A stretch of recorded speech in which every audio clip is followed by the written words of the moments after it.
Hello, everyone, and welcome again to another Launch and Learn event. So, let me introduce myself first. My name is Joseph. I'm from Job City, and I'm really glad that all of you could make it here to this special Launch and Learn event. And it's pretty much the final one of 2021, and I'm really excited to be part of it. So, today's topic it's going to be a really interesting topic. I think that's a precise topic to be addressed since we are near the end of 2021 and starting 2022. We can start with new resolutions. And one of I think one good resolution is to like here in Job City, we never stop learning, and we can learn something new about this topic that's so important for many different reasons. This case, today's Lunch and Learn is going to be about front end accessibility.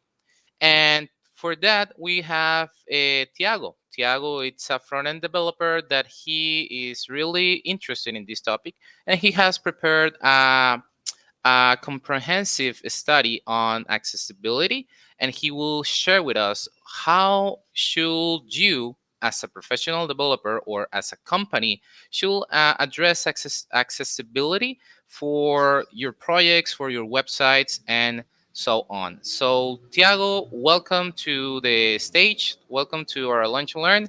It's for me a really a great pleasure to have you here, and please tell us about this interesting topic that is accessibility. Okay, thank you, Joseph. Thank you, everyone, to join this talk. I really hope you enjoy the content. Yeah, this subject is I am really interested in this.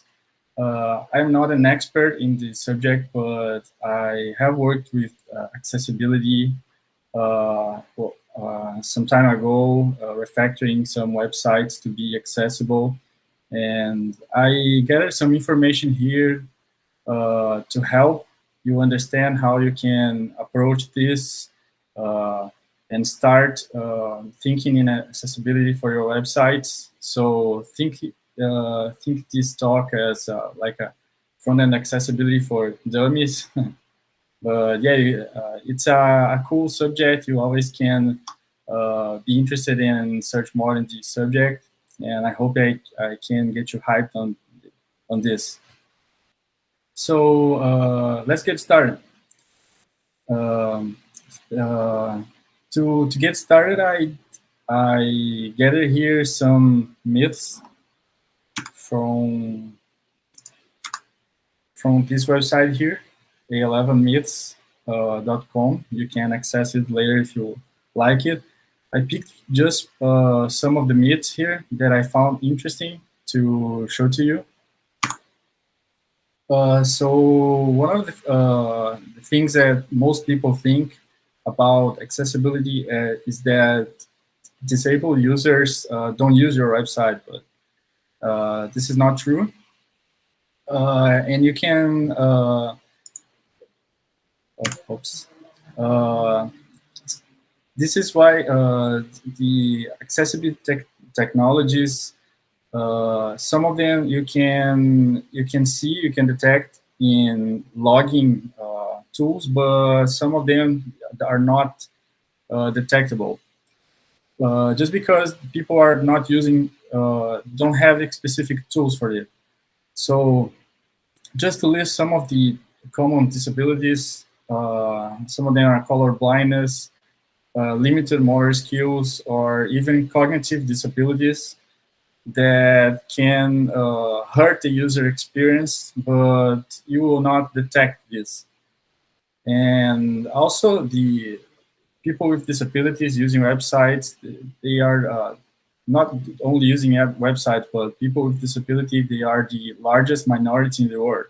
So it's a lot of people, really, really big number of users. And it's estimated to be around 15% of the world's population. So this is something like 1 billion people. It's really a lot of people. And you can also think that almost everyone is like to experience some form of disability, temporary or permanent, at some point of life. So as we grow older, it's very likely that sometime we will start to see less or have some problems with mobility, or this may be even temporary. You can hurt one hand, or you have some problem with your eyes, and you will need to use still continue using the internet. And this is why this topic is so important for us. Um, Also, another myth is a lot of people think that it's very costly to build a website fully accessible for everyone. But this is another myth. In fact, I have worked with two websites that I took them to refactor and turn it accessible, and it's really time consuming to do this. So if we have the habit and the knowledge to do it from scratch, and your team is prepared for this, it turns to be almost costless. So it's totally worth to encourage people in your team to know, to learn about accessibility and put this in your workflow. Not only the developers, but designers, team managers, also testers. It's really important to add the test case for usability. And as the team gets used to this habit, it won't it will not take much time that usually you do to build a website. So this is very important. Also, another interesting myth is that accessibility only helps people with disabilities, but this is not true. Also, because when you build a website respecting accessibility, you will end up making a website easier to use for everyone. And also, this image is cool because you see this person has a mechanic hand, but is holding a cup of tea. But you may also one day have one hand uh, holding something, or I don't know, you have one hand hurt, so you can still use a website even not seeing very well, and usually makes your website better. Uh, Another thing is that accessible websites don't bring additional benefits, but I listed some here, and you can see more users, more revenue, better reputation for your company. This is very important. Less risk to be sued, and also better competence of the team. And also, there are a couple of things uh, that the good things for your team. Another myth is that you can fix all your accessible issues just running an automated checker or accessibility overlay. For those who don't know, the accessibility overlay is a tool that corrects the common mistakes in accessibility in your website automatically. You may think that this is cool, but there is a downside to it, that a lot of people only relies on this accessibility overlay to fix the accessibility in their website. So, of course, it will not fix everything, and your website will still be not fully accessible. So, this is why there are some initiatives to remove these accessibility overlay tools, because a lot of people are only doing this to improve accessibility, and this is not 100% helpful. Also, a lot of people think accessibility is optional, so you can just don't do this and see what happens. But this, in some cases, this is very dangerous. Let's say, let's put it this way. Uh, and there are these some cases where big companies got sued, and it cost a lot of money to them. So there are the Netflix and Domino cases. Uh, I'm not very familiar with this, but I know that this cost a lot to them. They got sued, and also they got to refactor their websites to be accessible, which is costly also because of development costs. So yeah, this is another thing that it's a myth. It's kind of not optional. So if it's not optional, uh, we better have to know this topic. And yeah, these were some of the myths. You can access the website I mentioned before. There are more interesting things there. And let's go to something more practice to have a glimpse of how can we, what's the important things we must have in mind when implementing accessibility during the development process. Yeah, so I listed here the main topics you need to pay attention and the will make your website be fully accessible. The first one is the HTML structure and also semantic elements that are very coupled, these two. Another thing are the image and the color contrast. So for you to understand HTML structure, uh, I put this image here. It's a really cool habit to always, when starting to develop a web page, to think in terms of structure and which elements you are going to be using, and how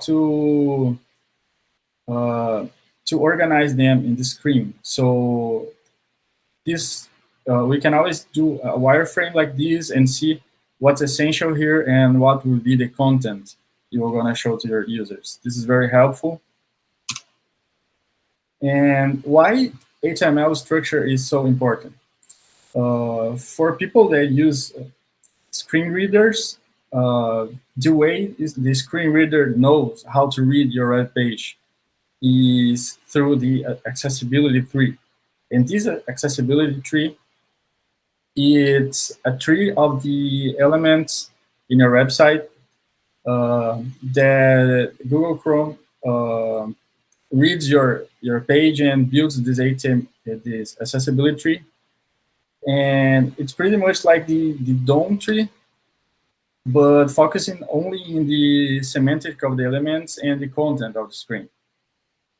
So the when the screen reader receives this accessibility tree, you organize it in a way that the user can navigate through your website uh, through the topics, through the heading, through the content, through the links. And to this accessibility tree, the browser only adds the elements that are semantic. So the non-semantic elements like divs and spans, for example, don't the screen reader ignores it. So this is so important to use semantic elements. And some of the most used semantic elements we can think of are the headings. They are very important. Also, you can use sections for different sections of the web page. Web page, and there is the main tag for the main content in the web page. Let's say that has some article, and the navigation links for menus or forms. Also, they're most common. Everybody knows. And Also, another thing is sometimes you really can't use the semantic elements for any reasons. Let's say you build a complex calendar, for example, and um, the native HTML calendar, let's say a date picker, will not reach your goals. So we're gonna use a custom calendar. You can go two ways. You can build your calendar, or you can go and choose a library for that. If you're going to choose your library, that's cool. You got to check if this library is accessible. Uh, Today, almost every component library is already accessible, but if you see some library that looks really cool but is not accessible, I really encourage you to skip this one and go find another, because as we saw, accessibility is not an optional thing. And if you decided to build your own elements, not using semantic elements, you can use the area attributes to set the semantic to it. So you can this way you can build a component that a screen reader will know how to handle it and to present to your user. Also, another good thing of using semantic elements is that you can navigate the website using tabs. Uh, I pick one website here to show you as an example. Let's see it. I will use a screen reader to in this one. I don't know if you um, have used the screen reader before. It's kind of funny because it reads very quick, but yeah, at first it's kind of difficult, but then you get used to it. And I think it's important for everyone to take some time and play with a screen reader just to feel how it works and how it's used. So here in Mac, we have the out of the box this voiceover. Let's open it in this website.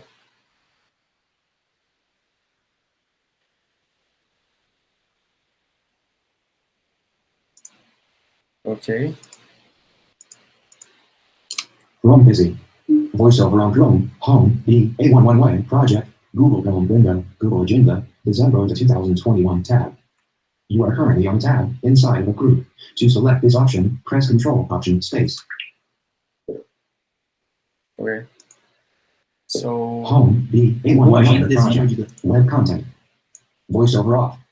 okay, you see that it really reads very fast. So but you get used to it. So uh, as I see, this is a website that is about accessibility, and it's an accessible website.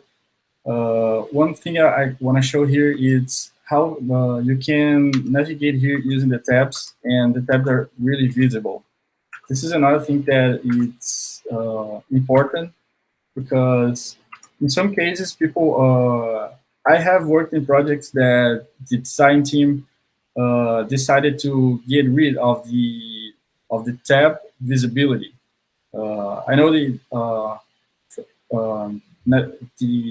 the browsers already have the outline to some links, and not always looks good. It's just a blue line around the link, but you can customize it using CSS and make it look pleasant. As you can see, this website, as you go tabbing, you always see what the focus is. So this is a really nice to take some time to style these links, the tab, when you have focus, and ensure that you can navigate through all the links using the tab, and your screen are always following the cursor. And let me try to open the voiceover here again. You can see as we go navigating the website, it goes reading all the buttons and the links.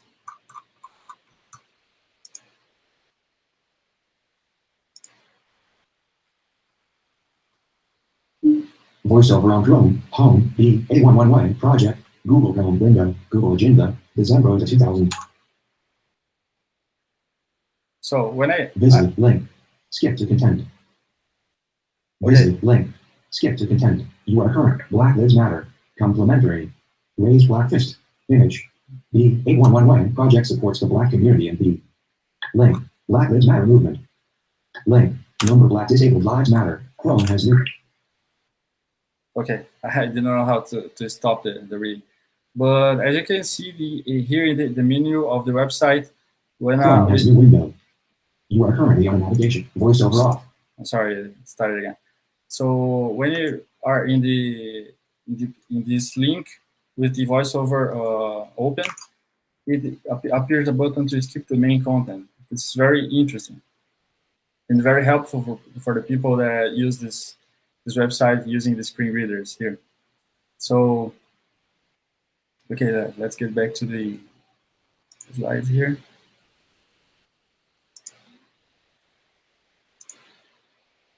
Oh, I'm sorry.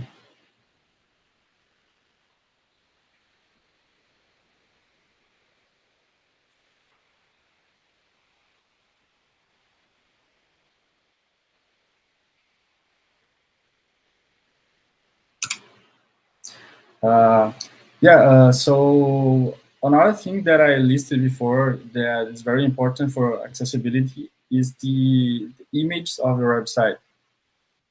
And the thing that you have to take care with images are the alternative text, the alt text tag, as you may know. And there are two purposes of the alt text. One is for SEO and other for accessibility. And one thing that is important is always focus in accessibility, because if you do the alt text right for accessibility, you will be also doing good work with SEO. But a lot of people focus only on SEO and try to put keywords in the image descriptions. But this is not good, and sometimes neither for SEO. And another thing interesting is that most screen readers usually they cut the description of the text in 125 characters. So you have to remember to be concise and not be write big descriptions in the image. Also, don't make assumptions.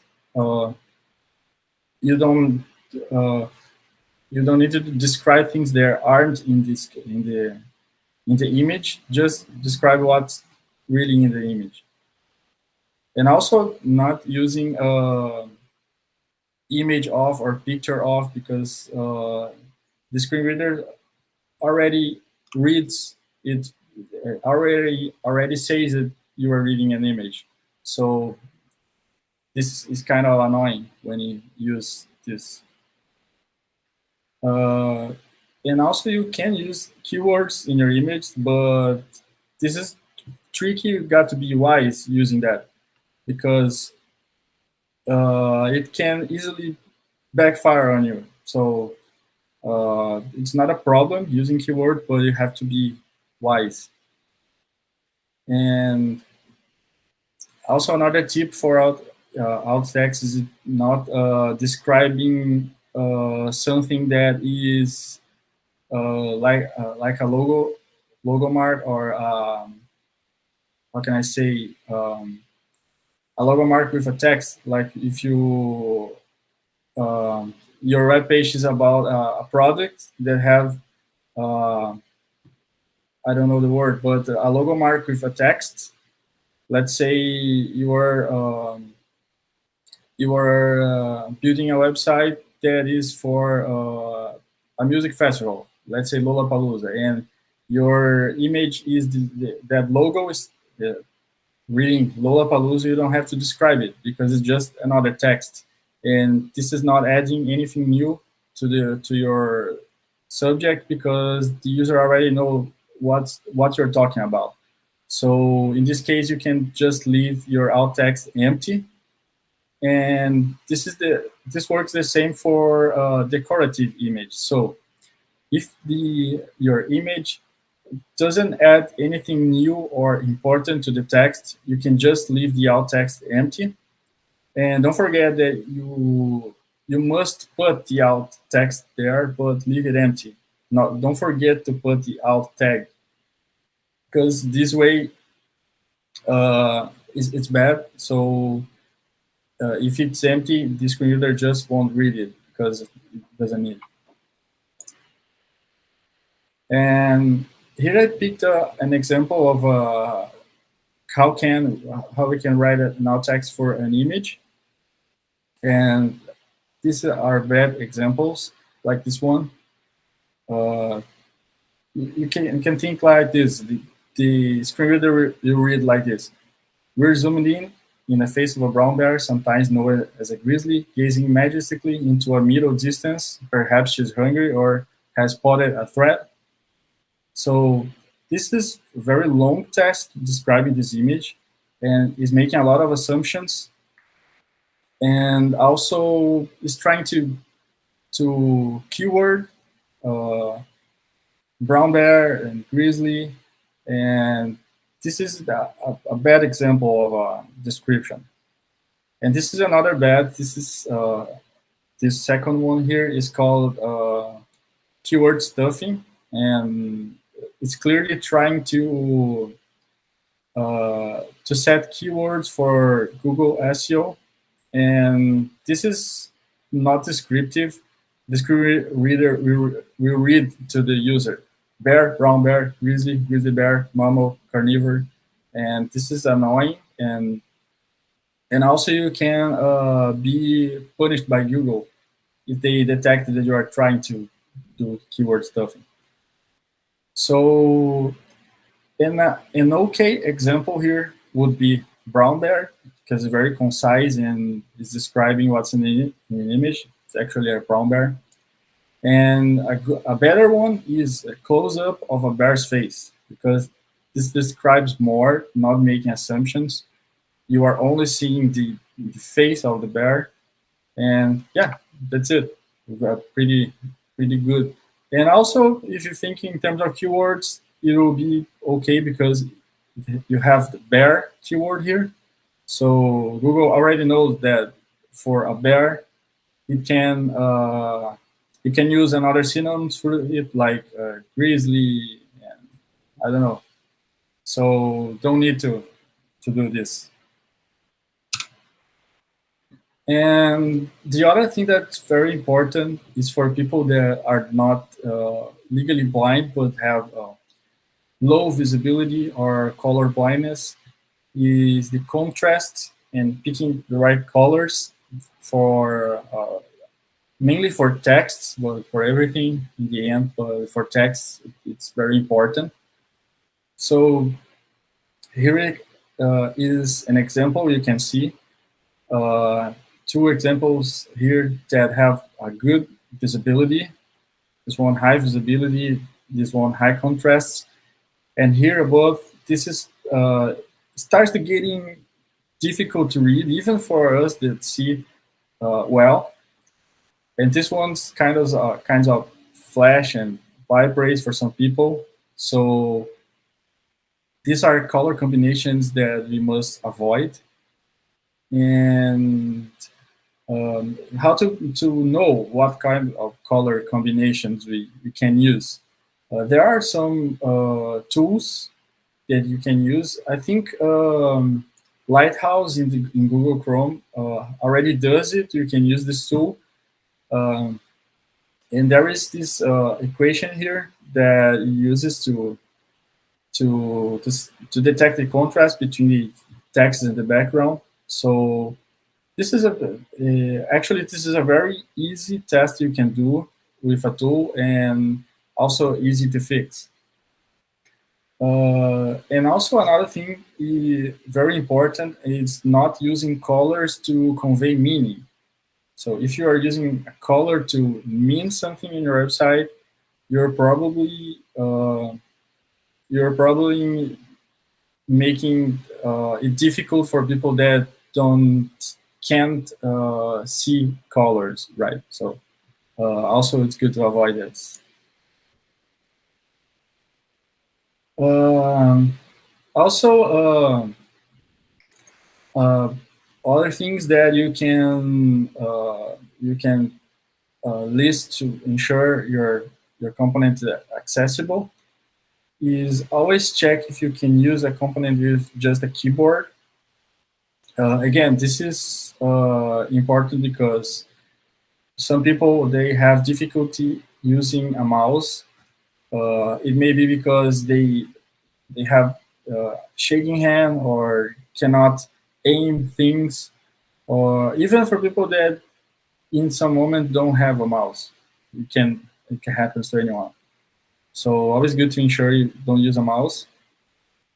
Also, as I said before, not using colors to your component to work. So you can use colors to make your component beautiful, but not to the colors must not be necessary to use the component. And also, it's always good to check if your component works in a high contrast tool, because it's very. There is this tool. Let me show you here. That usually there are some extensions in Chrome. I have one here installed, so it takes any website and set different ways to increase the contrast in the content. So let's enable here. This is the normal mode. This one just increases a little bit the contrast. This one makes it grayscale, get rid of the colors. This one invert all the colors. And yeah, there are yellow black that are very high contrast. So it's also nice to install one of these tools and check if your website you can still access the content and understand and read the text here. Let me disable here again. Disable. Okay. Let's get back to.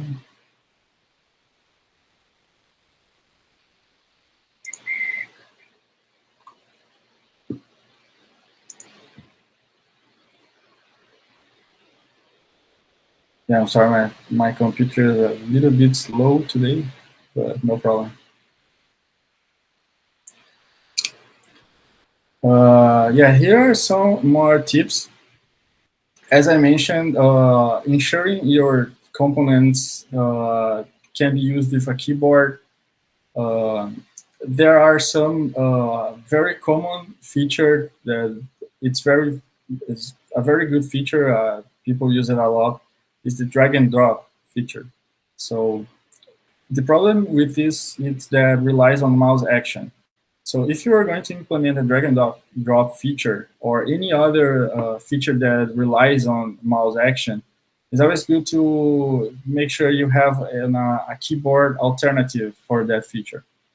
Because it can be very difficult for people like to grab files and drag it to a box. Some people just can't do this, or you don't, or maybe you don't have a mouse at the moment. So uh, always be aware where when you have a feature that relies on mouse to add an alternative with the keyboard. Also, another cool tip is to use area hide for components that are just decorative or they are hidden at the moment to ensure the screen reader don't read this to the user if it's not necessary. So, like, let's say you have something that just visual and you forget to put the area height, but you are using semantic HTML, the screen reader will read to the user anyway. But you can hide this using the area height. And also another very important example is the buttons, the text that goes in the buttons, like the click here or read more that it's pretty much used everywhere. This is not a good practice to use text like this because the screen reader will read to the user like click here or read more, and the user will not know or click here what or where do I go when I click here. So it's the best way here is to avoid using this kind of text in buttons. Always put a text that describes what's the action of the button or where this button will lead the user to. But if you really need to put a text like this, you can use aria label or aria label attributes in the code to indicate what's the action of the button. And also another nice test you can do is using the zoom of the browser to enlarge the texts. A lot of people use this feature uh, because they can't read small text. So if you don't test this, you can like break the layout of your website and or making it impossible to use, let's say. But so always nice to test this. And yeah, I think that's all I had to say. I tried to gather the most important things. As I said before, I'm not an expert. I know a little about these, and I try to implement in my code the things that I know. And I hope you enjoyed it and you can have a good understanding on how what most important things you can look to make your website accessible. And there are a lot of more in-depth content in very easily in Google and some websites. And I hope I can make you like the subject and decide to add this to your workflow, to your working habits, because in the end, this is better for everyone. So, any that's it, guys. Thank you for your attention here. I really hope you enjoy. And yeah, I pass the mic for Joseph. Thank you.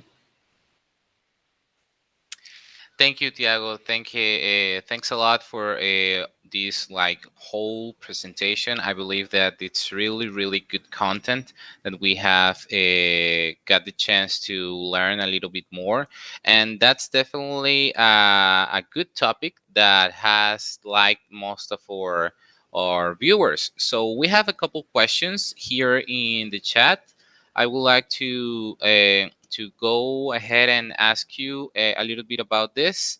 So, I believe we have a real engaged audience because they have been chatting about it in the chat. So, the first question that I got a couple like a few minutes ago was Yesenia Rodriguez. She says, "Do you have some online tools to test the accessibility of our websites?"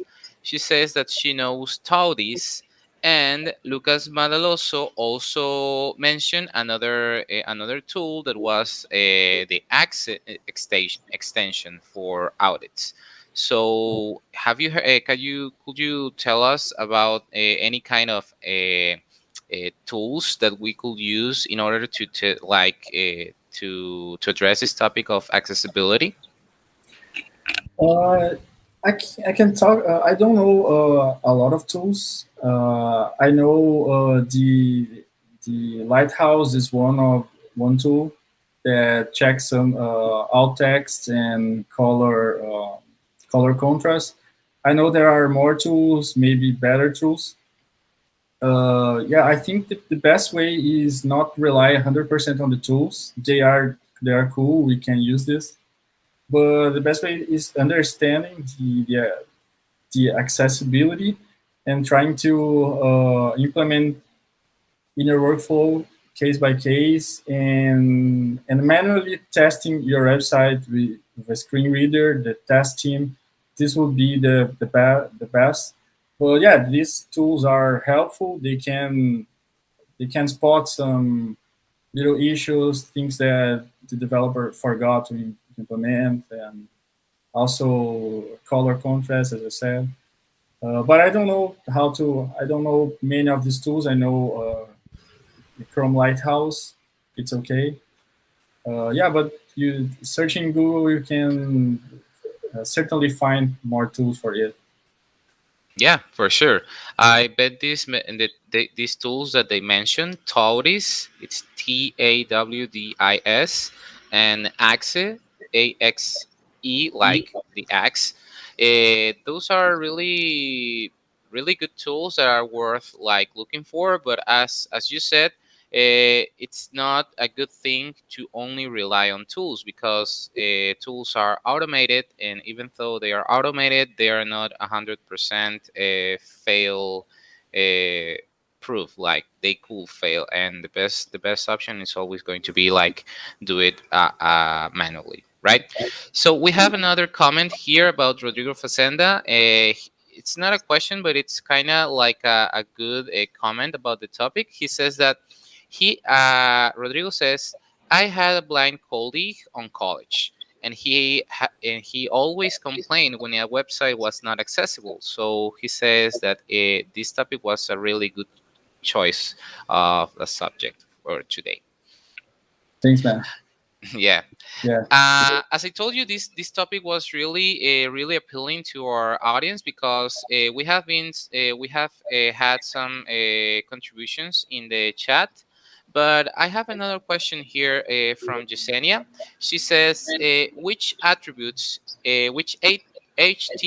attributes will be read by the screen readers? Like, which ones should you put more attention into, like for accessibility issues? Uh, I don't know for sure every attribute. This is something you can always go to documentation and get a list. There are a lot of ARIA attributes. I think if you use semantic elements, the most you use it, the less you need extra attributes because they are already semantic. So the screen readers are you already detect them. But some of the attributes I can remind here is ARIA attributes, and there are a lot of them, and also the tab index for custom tab navigation. These are I think the most used. I think. Okay, yeah, that's really good information. So we should pay more attention, like into using these attributes to create like a website that it's accessible in. Well, it depends on the kind of on accessibility that we're trying to put more to put attention on, right?